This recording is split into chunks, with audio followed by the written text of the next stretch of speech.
Music from the greater Asheville area from the Honeycutters as we say happy birthday to the lead singer and songwriter for that group, Amanda Platt. Today is her birthday, and it's the birthday of Hank Williams Sr. and probably a whole mess of other folks. It's been a good week for birthdays. Bill Monroe, maybe these guys have heard of him. I don't know. His birthday was a couple days ago. Yes, I have.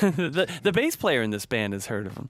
The bass player being John Cowan. John, welcome back to WNCW. Oh, it's always a pleasure to be here, Martin.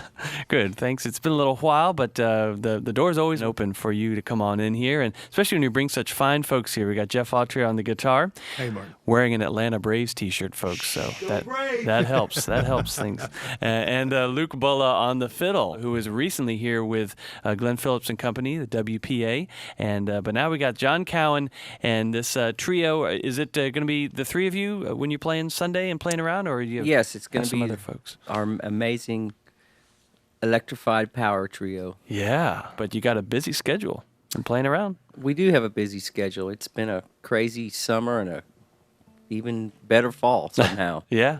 Well, I say busy and crazy and all, but maybe it doesn't feel that way for you anymore. Been doing it for a while. You got used to it, this traveling on the road thing? I'm pretty used to it. In fact, it always amazes me, when I run into people that are still in the music business that moan and whine about it. It's like, what haven't you paid attention to That's the last right. 25 years? That's right. What? The only constant thing is change. That's right.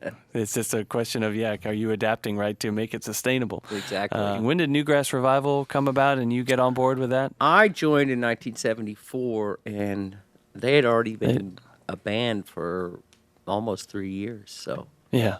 So Sam was in it from the inception, and then I came along in the third year and stayed till we disbanded in 1990. Oh, all those classic albums from Newgrass Revival, Hold to a Dream, and all the other ones. You were the voice of Newgrass Revival, and you were just the soundtrack to so many WNCW listeners' lives. So without getting too mushy, I'll just say thank you on behalf of all NCW fans for the great music you made over the years with them and beyond, with your band playing Merle Fest so often and so many other festivals. And now this cool new release. Who is this George Massenburg character that inspired this album? George is a person in the recording industry that is credited with creating something that we're using here today on your board, which is called parametric equalization, single-handedly, believe it or not. And well, he has his own separate company, which is the Massenburg stuff that is all recording gear that he makes up and sells. And then, of course, he's also a renowned studio engineer who started in the D.C. area with the Seldom Seen and one of Tony Rice's really early albums on Rounder, and he also did The Country Gentleman. And my first awareness of him was working on a Little Feat record called Feets Don't Fail Me Now. Classic. And somewhere thereafter, he moved to California, and in the last 35 years, he's worked with the names that people that he's recorded and or produced is just amazing. I mean, the list goes from Frank Sinatra to Earth, Wind, and Fire to all the great Linda Ronstadt records, the Dixie Chicks. I could go on and on. He's a rare combination of a guy that is an astute technician, but also has great ears and a great feeling for music. Yeah. It's a shame, isn't it, how few big music fans know of these great names, the producers or the engineers. But, man, they're so integral to some of these classic albums and artists being created. We always just know the poster children, the folks that are on the cover, but all these other folks that really are the glue that keep these careers together in some ways. Yeah, I mean, I think an analogy could be made if to sports, where sometimes the little athletes are the stars, but the coaches and the assistant coaches and the owners of the teams are the people that really are in charge of making all those people work together and creating magic and chemistry amongst those people. Yeah. So how did you get hooked up with him on this session? Like I said, he had moved to Nashville in the mid-'90s, and of course I knew of him and was a huge fan of his.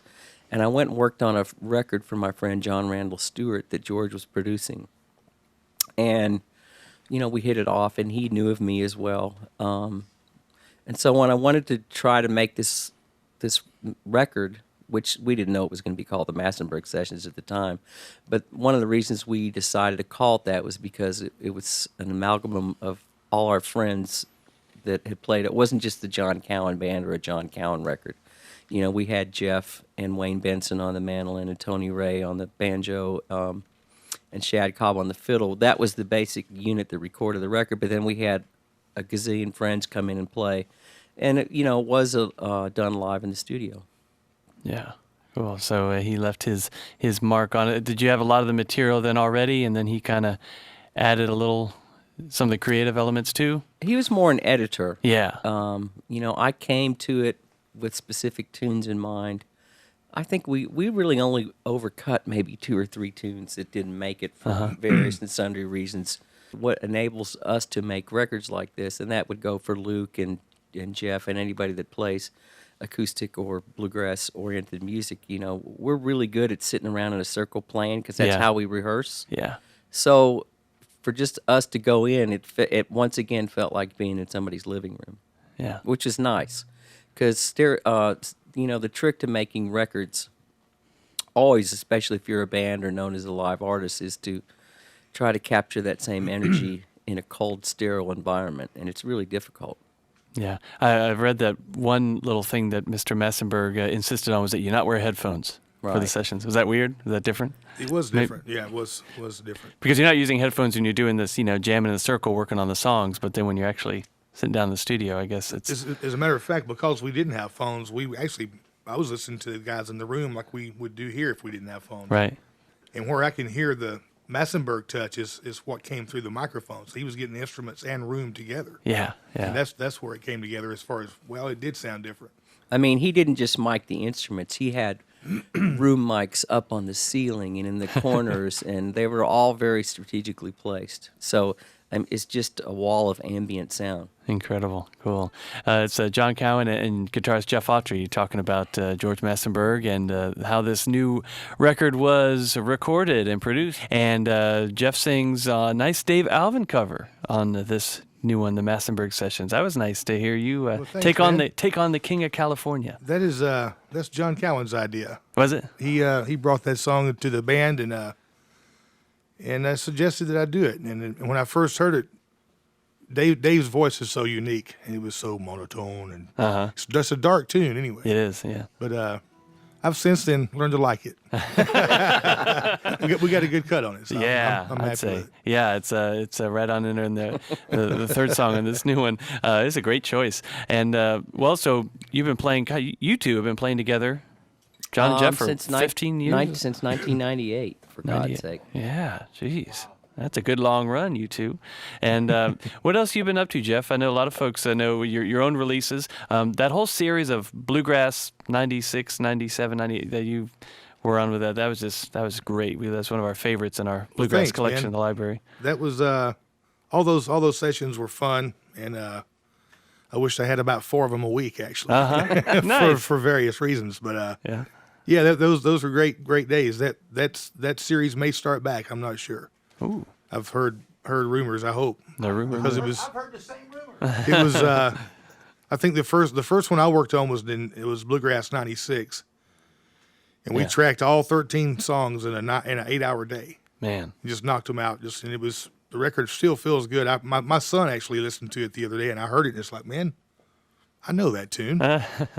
I'm at that point in my life where, I was playing on that. I think it was me. But anyway, it still has that live feel, and always fun to play with Mark Schatz and Scott Vessel and all those great players. Makes it easy. Yeah. Wayne Benson, and so, yeah. Well, folks listening should look it up if they're not familiar with it already. And anything else you've been working on lately? Man, I try to write tunes, instrumental tunes. I've got a few that are still in the works, and have been playing a few shows with Tony Williamson, which is a North Carolinian, and mandolin virtuoso, and doing some duet gigs with he around the U.S. All right, or Southeast anyway, and it's fun. Cool. Yeah, You're playing some shows with Shad, aren't you? Yeah, playing a few shows with Shad too. Shad Cobb. Shad Cobb, who's on this record. Mm-hmm. Cool. All right, because you get a few days without Cowan here and there, because John Cowan, you've been playing with some band called the Doobie Brothers. It's all true. Off and on for a good little while. That's pretty cool. It was only recently that I heard that you play with them, but you've been with them off and on for a little while. I actually played with them in 93, 94, 95. Yeah. And then they called me for a second tour of duty in April, and I'm still doing it. Yeah. Cool. Yeah. Fun playing at big, I big love places. it. And Yeah, well, it's not only that, but I mean, they still sing and play great. yeah. And Tommy and Pat are the original two guys, the singers and guitarists. They're great. And, when I was in college, I was a fan and bought their records. So it's, that's happened to me a lot in my life where I've actually got to work with people that I was fans of first. And Yeah. it's pretty rewarding on a peer level. Luke, you also play a lot with Lyle Lovett over the years, and then WPA, the Works Progress Administration, with all sorts of cool folks over the years. Past couple of years, I guess. Yeah. Well, I'm very grateful. I feel very blessed to get to play with a lot of incredible musicians, and it's been a great couple of years. It's really fun to do all these different configurations and different bands and get to stretch out in different ways. It's fun, yeah. Keeps you on your toes, get to be more creative. Yeah. That WPA tour that you did that came through here, you played here in Studio B, and we're very excited that a tune from that's going to be on our next compilation of highlights from Studio B, Crowder on the Mic, Volume That's 14. great. All right. So the word is out now that you'll be on that with WPA. All right. John, the folks you have played with, Mr. Cowan, good heavens, Garth Brooks, Rodney Crowell, John Prine, John Hartford, Travis Tritt, String Cheese Instrument, Poco, back in the day. All these folks, which one's your favorite? It's always so amazing to work with people that you're fans of. And I found myself in 1978 as a member of Newgrass Revival being Leon Russell's band. Yeah. And then, some of the other things over the years, singing on Rodney Crowell's record, the last records he's made the last 8 or 10 years, which I think are some of the finest records he's ever made. And I got to sing on a Delbert McClinton record, and I've sung with Roseanne Cash, and the list is kind of endless of people I've had the opportunity to work with who I was first a fan of. Yeah, that's great. A dream come true. The John Cowan Trio is here live in Studio B, playing at Chapel Hill tonight, playing Sunday at the North Carolina Mountain State Fair at the Ag Center. By golly. We've been getting all sorts of press releases from them guys about who's won the various livestock competitions, various recipes. The apple pie making recipe award was just given out, I think, yesterday. So you guys just be forewarned. You don't know right off the top of your head who had the best looking Charolais bull, do you? No, I'm sorry. We'll try and dig that up. But you might be privy to said information since you'll be headlining the show on Sunday. I heard that Steve Metcalf was entering the tractor pull as a human. The little king himself. Little King is sitting on the back of the tractor. Is what he did. Congratulations on this fine release, John and company. The Massenburg sessions from John Cowan. He's on the bass, of course. Jeff Autry on the guitar, of course, and Luke Bulla on the fiddle. Thanks for coming on in here this morning. It's early for you musicians. You're so welcome, Martin, Yeah, and man. thanks for having us. Thanks for having us. Have a good drive to Chapel Hill, where y'all are playing tonight, and then Sunday it's Fletcher for the big North Carolina Mountain State Fair. All right. Well, speaking of songs that are from back in that golden age, it's the birthday of Hank Williams Sr., and here's a more contemporary spin on an old Hank tune from Ronnie McCurry and Company on WNCW.